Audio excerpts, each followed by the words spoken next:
Started to cook. So please, cooking of kunkwente is very easy. So please try this in your houses.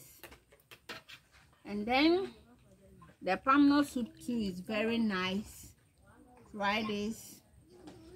I have a lot of fish, meat.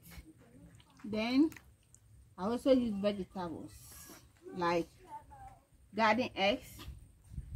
Then I have kuntombre, cocoyam leaves, then water leaf. It's very nice for our health. Oh, what a healthy food. Please try this in your houses and you will like it. And please don't forget to subscribe, like, share the video, leave your comments in the comment section. We love you guys. We say Happy New Year to each and everyone out there. Love you. You can join us. The food is ready.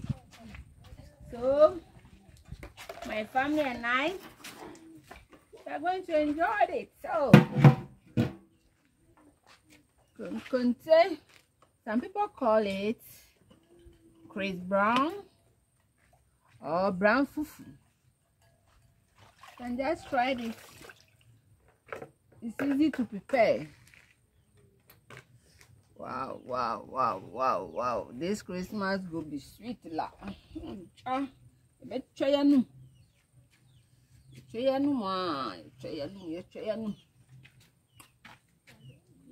Hello family members, come around.